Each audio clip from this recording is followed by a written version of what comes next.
William Leslie Arnold was only 16 years old when he killed his parents in 1958.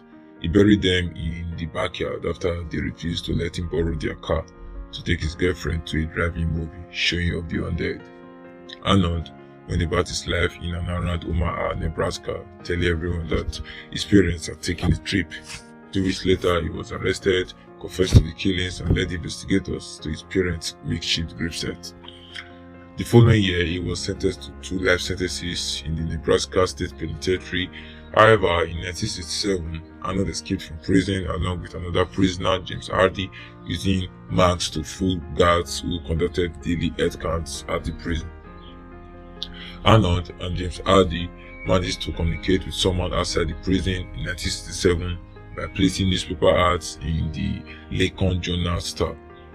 After serving just 8 years of a life sentence, the 2 prisoners received assistance from a former parolee, who provided them with the necessary equipment to escape.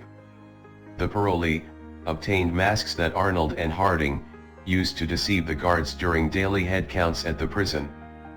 After escaping from prison, with the help of a former parolee, Arnold and James Harding made it to Omaha and then took a bus to Chicago. However, they separated in Chicago and Arnold's whereabouts became unknown. Although Hardy was caught within a year, Arnold seemed to have disappeared without a trace. The escape was considered one of the cleanest escapes in the warden's experience, and Arnold went on the run for half a century. Arnold lived as John Vincent Damon, a much-loved family man, marrying twice and fathering 2 children. He traveled to Chicago, Miami, California, New Zealand, and finally settled in Australia, where he worked as a salesman. The FBI worked on Arnold's case into the 1990s, then handed it back to the Nebraska Department of Corrections, who passed it over to the U.S. Marshal Service. In 2020, the case was handed over to Matthew Westover, a deputy marshal in Nebraska. Westover read The Mystery of Leslie Arnold, published in the Omaha World Herald by reporter Henry Condes in 2017.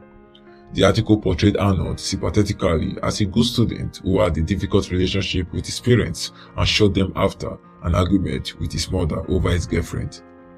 With some irony, the men's escape was made through the window of the prison music room and over a 12-foot fence, using a t-shirt snug over it to protect them from razor wire. Westover worked the case for 9 years, from 2004 to 2013, and finally got a break when he received an alert of a match and an email from a man in Chicago who said he was looking for his biological father. Westover had uploaded Leslie Arnold's DNA and was tracking any match. The man had asked not to be identified, but he told the investigators he knew his father as John Damon, and Damon had told him he was an orphan. The man asked who his father was and why he had been in prison. Arnold's son told CNN that he was glad he now knows the truth about his dad. According to investigators, Arnold and his wife moved to various cities, including Cincinnati, Miami, and Los Angeles, before divorcing in 1978. Records indicate that Arnold relocated to New Zealand in the 1990s, and then to Australia later that decade, as confirmed by Westover. Britain mentioned that his family, including Arnold's second wife, had no knowledge of his past life.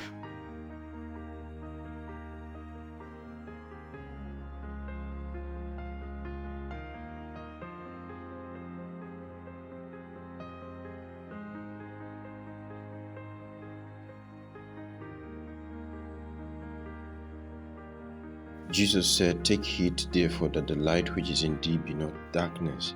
When a room is dark, you use light to find your way. The light helps you to locate your path, your direction, and you don't stumble. But Jesus is saying, be careful so that what directs your path in life is not an evil desire.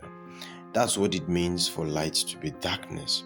Be careful lest what define your choices, what determine your decisions are evil desires. You see, every day you are going to make decisions, you're going to make choices.